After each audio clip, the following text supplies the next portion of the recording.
All of us reach a point in time where we are depleted and need to somehow find a way to reignite the fire within. But how do we spark that flame? Welcome to Reignite Resilience, where we will venture into the heart of the human spirit. We'll discuss the art of reigniting our passion and strategies to stoke our enthusiasm. And now, here are your hosts, Natalie Davis and Pamela Cass.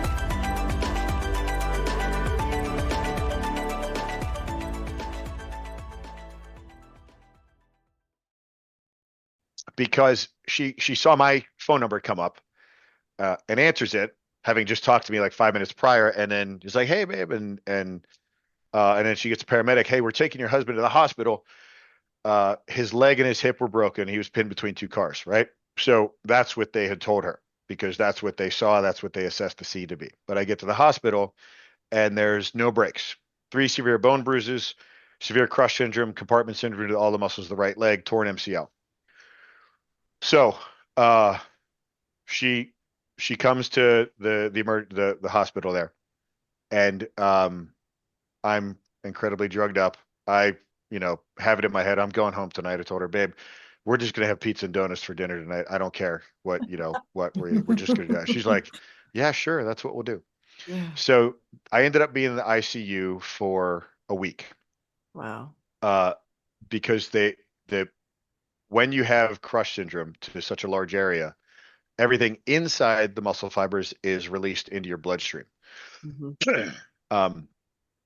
So they are monitoring your CK levels because once they get past a certain level, you're at risk for heart failure. Mm-hmm. Mine were 9 times that for 48 hours. Wow. So now the way the Wolverine story came to be, one of the nurses in the ICU was a member at one of the CrossFit gyms that I coached at. And if you know anything about CrossFitters, they're going to find every reason to tell you why you should do CrossFit, right? Mm-hmm. Yep. So he was like, "See, this is why you guys need to come to CrossFit. This is my coach, right? It increases bone density. Look, he didn't even break a bone, right? You're not even healed yet, and you're already a testimonial. Like, right, yes. right. Yes. So all that to say, I would not have chosen this way to prove that my methods work for making you harder to kill, but it did. It did. And then through the recovery process, I dug into everything to expedite recovery, largely from a guy named Charles Poliquin and a researcher named Dr. Rhonda Patrick, and everything they talked about for helping expedite recovery. So when I was going to physical therapy, one of the physical therapists said, "Man, you're recovering like a real life Wolverine." So that's both those times really stoked my ego, and that was great. But it's I've decided to go ahead and lead into that moniker, because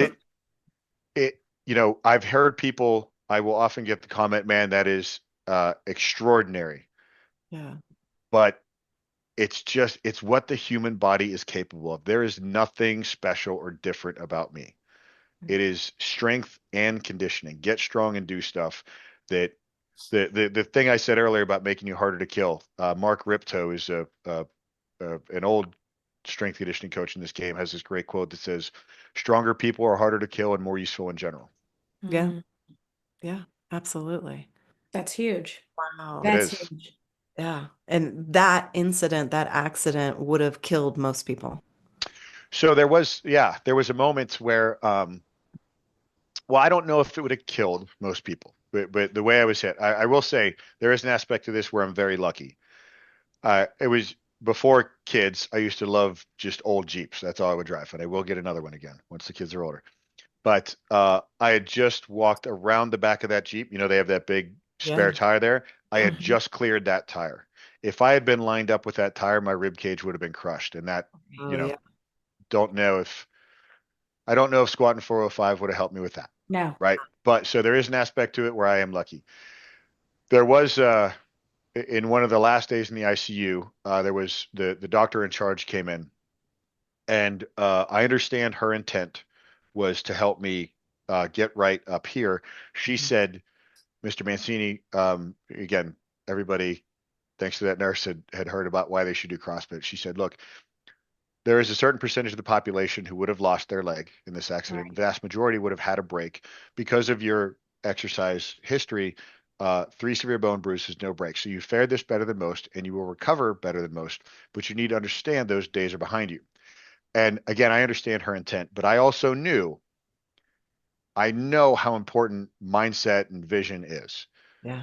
So I told her, who's in charge of my healthcare? Or rather, I asked her who's in charge of my healthcare. And the look on her face instantly told me she thought I was asking, where's the man in charge? Which, if somebody is making a statement like that against a female doctor, I totally get being offended by that. Yeah. But she said, I'm in charge of your care. Are you okay with that? I said, no, ma'am, you're a consultant. I am in charge of my health care. I appreciate your opinion. I will squat 405 again. And it took me 16 months to get back to that. Yeah. Wow. And you did it. Yes, ma'am. Wow. Yeah. Congratulations. I mean, Thank that's you. huge. Just Incredible. going through that experience in itself, you're right when you talk about the mindset and being in the right mental space and having the mental capacity to understand that you're going to heal, your body will heal itself, that you're going to do what's necessary to get there, and that you will come out on the other side as well. Having Right. that goal. And not even knowing exactly how at that Right. point. But I knew just what you said. I was going to do what was necessary. Because, I mean, did I make mistakes along the way? Absolutely. It was, I was very fortunate enough, again, my entire exercise history, the people who coached and mentored me early in my career, to help me understand the principles I needed to put into play. Yeah. But I was in uncharted territory, right? Yeah. So it's, yeah, I leaned on my support system, which is whenever I sit down to talk to potential clients, that's one of the first things I talk about. Not goals, not exercise history. That's of course important stuff to talk about, but their support system, coaching them on how to lean on that support system, reminding them they don't have a support system. They are part of a support system. So you need to make sure you're putting into that group as well. Yeah. Yeah. Absolutely. I love that. Well, that leads to something that I'm curious about as you're talking to potential clients, taking on new clients. What are some things that you're looking for within that individual when you're connecting with them? Because I'm assuming that not every client is an ideal client for you to take on, for them to work with you. Maybe not ideal, or the timing is not right, whatever combination thereof. But what are you ideally looking for in individuals when they approach you to work with them? So, yeah, so my mission is to help anyone with initiative get on the correct path to their goals, right? So, if they are like busy parents and professionals are primarily who I work with Mhm. because they are just strapped for time. They need to be first being fit and in better shape does not by default make you a better parent, right? But Yes. it obviously makes you more capable of being a better parent, Yes. right? Than you would be if you weren't in good shape, if you weren't fit. Because fit is the definition of it is being suitable for a cause or calling, right?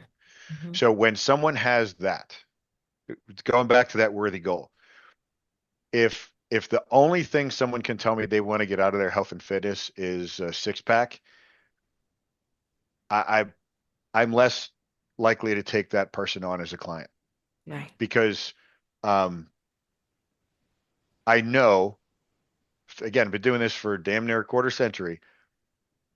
When things get tough, when the schedule gets tight, and you can only get in a 15-minute workout, that person's going to be like, okay, right? Where the person who, man, I need to have energy for my kids. I need to get this done so that I can be better for my team at work, right? The person who identifies with being fit doesn't want, it isn't just tied up in the side effects of it, right? But identifies with, I need to be better for my life, for those in my life. Mhm. That person is going to understand, okay, I can only get 15 minutes.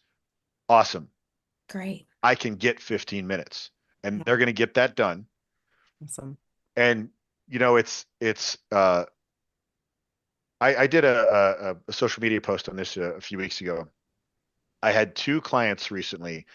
One had a death in the family and the other one had a medical issue come up in the family where they had to go help a family member move and all this stuff. So they both came in to their appointment saying, Coach, I couldn't get it done this week. And they were talking about it as if it were a failure, right? Mm. This came up, this took over my life. I couldn't get it done. Mhm. And they were talking about lost gains and lost progress. And I said, hold on a second. Like, both of them had made incredible progress for the months leading up to that, right? They were getting almost everything done because no one gets everything done, but getting almost everything done, made great progress, great improvements in strength, great improvements in energy output, more work capacity, all that. I was like, this was not a failure. This was your progress on full fucking display. Like, you were better for your family members that needed you because of all the work you've done. Stop looking at this as a failure. Think Mhm. about how you would have fared this week had you not been putting in, because this week was coming, whether you knew it or not. Right. Think about how how you would have fared the week differently had you not put on the work in those months prior. And they were both like, yeah, yeah, and they had family members thanking them for being there for, man, you really made a difference this week. Yeah. That's it. Uh, you know, that's the type of person I'm looking for, the person who wants to be more valuable to their support system. Yeah. Yeah. I love that. And when you are taking care of yourself, you are able to show up as a better version of yourself for everybody else, your kids, your family, whoever it is that needs you. Exactly. I mean, it's again, we're talking universal principles. When Yeah. you get on the airplane, what do they tell you? Put on your mask before you can help those around you. You have Mhm. to make sure that you're taking care of it. It is not selfish to do so. Yeah. Yeah. Now, how much of your training is online? How much of it is in person? Is it a blend or? It's a blend. Okay. The online side of it is growing every single month. There's yeah, more and more people are, and it's great to see more and more people are looking for uh simple, again, not easy, right? Yeah. Simple, effective ways to really just make change. And they're able to do it in their home? Like, do they need to have a full gym in their house or? I so I advocate for getting a gym membership for a couple different reasons. We can talk about need, right? What do you need? Well, you need to keep breathing and, maybe a few things beyond that, right? Uh, I think that was the line from that Tom Hanks movie, Castaway, right? I just need to keep breathing, right? Mhm. So there's what do you need? But then there's your third place, Mhm. right? You have home, you have work. Everyone has a third place. For a lot of people, it can be a bar, Mhm. right? Some type of social environment. Yeah. That's going to take your life, your health, Mhm. your support system in one direction for sure, Mhm. right? Right. Um, Having that third place that fits between the two is great for, again, more than just the physical side of health, being healthy and fit, right? Because physical health and mental health are symbiotic. They When you can get them both working together, they're greater than some of the parts. Um, the tools that are available in most gyms, like strength training. So we talked about the definition of strength earlier. Strength training, if we're to break down simply what it is, the only difference between strength training and yoga is external load. Mhm. When we're when we're squatting, we're using the body to control the space between two pieces of mass, the barbell and the earth. If you Mhm. think about how gravity works, two pieces of mass in space have a gravitational pull to each other. So that's what we're working on. Mhm. Um, so yoga and strength training are both a practice of shapes. I may be getting a little bit in the weeds here, but the gym It's has it's the good. Please tools. continue to go there. This is good. The gym has the tools that are going to allow you to be most effective with your time, Okay. right? You can build a home gym. I have one and that's great. I still have a membership to a gym because I work at home and I live at home and my kids are here, right? So having that third place Yeah. is great for a lot of different reasons. Now, on that, going into the gym, there's a young lady I was working with This was back in like 2007, 2008 when I was up in Virginia. She was going through this incredible transformation, reinvention of herself. Um, and been working with her at the point of the story is like 7, 8 months, something like that. And we, you share stories, you make jokes and everything. We were talking about the crazy things we'd seen in our careers. And at this point, I've been going to gyms since the late 80s, but been working professionally in them for whatever it was, 7, 8 years at that point. So she was an event planner for like large corporations. So she had seen some crazy things too. And we're going back and forth. So I had this thing I'd shared with people over the years. I first noticed it in the 90s before I was in gyms professionally and way before social media, that no matter what time you went to the gym, and again, this was 2007, 2008, so before social media as well. No matter what time you went to the gym, 6 a.m., 7 p.m., midnight, 3 in the morning, doesn't matter. If the gym's open, someone is sitting in their car just sitting there, right? Mm. And so I'd share that with people Hmm. dozens of times, and they would always go, "Oh, wow, what do you think they're doing? Are they stalking someone? Is it a private detective?" Right? And she didn't say any of that. She goes, "Yeah, I know." I was like, "What do you mean you know?" She's like, "That was me for 3 months before I joined the gym. Packed my gym bag, went to work, came to that gym parking lot, and sat there in my car trying to talk myself up to go into the gym for 3 months, Wow. Yeah. and I couldn't do it." And me, again, having been a professional helping people change lives for almost a decade at that point, like had this existential crisis of like, I've been walking past people on the threshold of changing their lives, and I'm going, what the fuck is this weirdo doing? Right. Mm. So, Yeah. so I was like, oh, wow. Like that's just a lesson in perspective there. So the heaviest weight in the gym is the front door. Yes. And the more you do it, the easier it gets. But it's still like I still have those days when I don't want to go work out. Yeah. Right. Um, those are the most important days, though. When you're motivated, when you're ready to go, it's hard to stop me from getting in there, Right. right? Yeah. But when you don't want to, just commit to the first 2 or 3 sets, because what's going to happen is your sympathetic side of your your fight or flight side of your nervous system turns on. It's Mhm. time to go. And what you start to feel after those first few sets feels a lot like motivation, Mm-hmm. right? Now, if you don't feel that, then maybe something is wrong. Maybe you're on the front of out of a sickness, but you got a couple of sets in, and that is infinitely better than getting nothing in, Yeah. Mhm. right? Yeah. Absolutely. I was never a gym goer. I always had the stuff at home, the Peloton, the treadmill, the weights, and all that. And then pandemic happened. I was like, woohoo, I can just stay at home. But now that I go and I do like 5 classes a week, now it's like a community. It's like I know all these women that I'm going to this Yeah, class with. I know the instructor, and you build these friendships. And then it's like this accountability. Well, I'm like, well, I have to go now because then they're gonna call me like, why didn't you go? So yeah. I think there's a community as well that I think is And getting started is the hardest part. And I'll tell you guys, after my accident in 2017, so I remember in 2018 going back to the gym for the first time. And like again had been going to gyms since the late 80s, early 90s, been working professionally in them since 2001. But I remember in 2018, like the first time walking in, I was going into an LA Fitness, and I remember sitting in a parking lot thinking about the young lady up in Virginia. Like, yeah, I feel it now. Like I'm afraid to go in there. Like yeah. I was on still on crutches. It's like, but I knew again, I kept thinking I'm in charge of my healthcare. I'm Yeah. the only one that can. No one can do this for you. No one can be great for you. No one can do the daily acts for you. I was the one that had to get it done. Yeah. You're Yeah. the CEO of your body. So Yeah. Yes, ma'am. gotta act like it. I love it.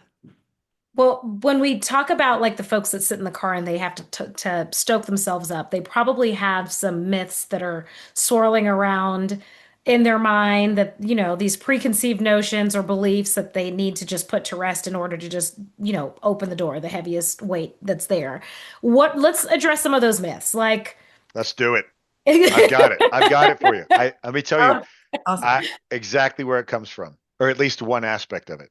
Okay, let's do it. If Yes. you think back to the last 30 or 40 years, any of the top rated sitcoms has had an episode where the main character or characters join a gym and they go there. And the person at the front desk is all nice. It's probably an attractive young lady, right? Yes. Or some, a lady and a buff dude. And they're like, oh, thank you so much. Thank you for coming in. We want to help you achieve the best version of yourself. Yeah. And then they'll sign the paper. And then one turns to the other and goes, man, it's really nice in here. It's not at all what I thought. And then they turn back around and the same person is there like, do 100 push-ups. We own you now. Rah! And they yell at them and Yeah. they're like, oh. And then for the next 10 minutes, the episode, they're walking around like the Tin Man and they can't move. Uh-huh. And the moral of that episode is those people are crazy. You're fine the way you are. You don't need to go in there. Yeah. Yeah. So that's what people think the fitness industry is. Now, let me stop and say, are there a-holes in the gym? Absolutely. Guess where else there's a-holes? Everywhere. In the world. Everywhere. Yes. In the world. Everywhere. In the world. 100%. In the world. So, Yeah. but the better part, the one important thing to understand is the vast majority of the people in there aren't thinking about you. They are there to work on themselves. Yes. And anybody who wants to work on themselves wants to be surrounded by other people who are working on themselves. And they want that community, just as you said it, Pam. Yeah. So it's back to home gym is great. I have one. I love it. And it's great for families as well because my kids, they don't know anything except fitness being a part of life. So we are raising them to have it as part of their identity. Perfect. But we're also raising them to make sure we work on, intellect and mental health and we get into nature, right? So it is just physical, mental, and emotional development is what my kids will identify with. I love it. So having that third place, back to that analogy, is important. And the vast majority of the people that are involved in being healthy want you to be healthy as well. Yeah. I see it. My son joined a gym, oh gosh, probably 2 years ago. He's 19. That was probably more than three. It was probably 3 years ago. It was when the pandemic happened. It was like as soon as that was over, he had been a competitive soccer and that all went away. And so he's at the gym and he's got his gym community. And it's adults, it's people his age, and they all look out for each other and they have these great conversations. And I love seeing that he loves those people that he works out with and they're all supporting each other. And so it's fun. Yeah. Love it. Yeah. The community aspect is important for sure. It's key. Yeah, absolutely. Well, Brandon, if our listeners want to get a hold of you, connect with you, see what else you're working on, what do you have in the pipeline and what do you have that you're working on that you could share with our listeners today?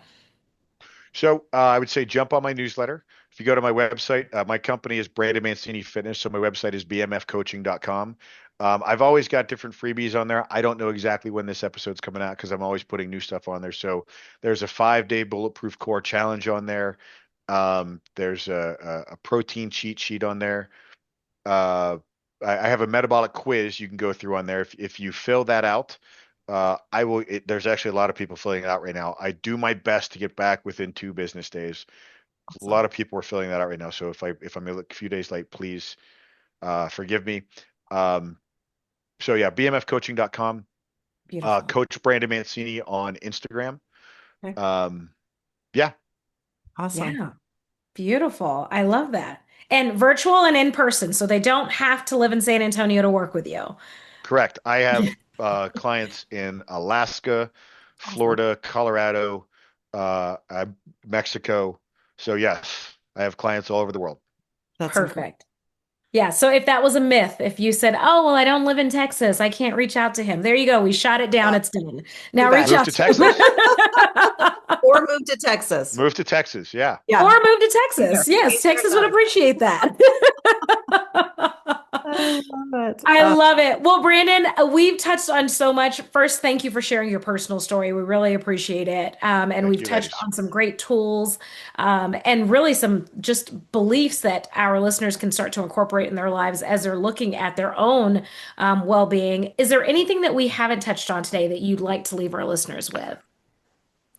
I don't think so. I mean, you guys, you ladies, just phenomenal interviews. Thank you so much for the time. I really enjoyed this podcast. I guess I would say, it's be to your listeners, be clear about what you want out of health and fitness. Um, Drill down to like the basic things you can do. Get your goal, get your end in mind, right? Build a plan to get there, create checkpoints on the way, revisit that goal for your motivation. Again, that worthy pre-workout. Focus on the daily task. That's where the magic happens. You are not going to get everything done. Get done what you can, learn from it, and learn to be more efficient with it. Perfect. Beautiful. I think so too. Thank you. And not only does that apply to that area of life, I feel like it applies to every area of life. Every area. Yes. 100%. Clear goals and small actions towards Yes. them. Perfect. Beautiful. Oh my gosh. Thank Brandon, you. it has been an absolute pleasure. Thank you for It taking has. the Thank time you. out. Thank you for sharing your knowledge and expertise with us today, because I've learned a lot, and I have some goals that I need to set for myself, because I hadn't set that longevity goal. I don't know what that looks like. So yeah, I'm Let's do gonna it. set that for me. Yeah, I appreciate I want to it. hear about it, Natalie. Okay, perfect. I'll send it to you on Insta. I'm following you on the grams. All right. Beautiful. Well, we will make sure that we put all of Brandon's contact information in the show notes. We will also include his website, so that you can hang out there, and make sure that you subscribe to his Think Letter. And I, of course, am going to remind you all, if you're wanting to learn more about what's happening in the world of Reignite Resilience, head on over to reigniteresilience.com, or follow us on Facebook and Instagram. Until next time, we will see you all soon. Thanks, everyone.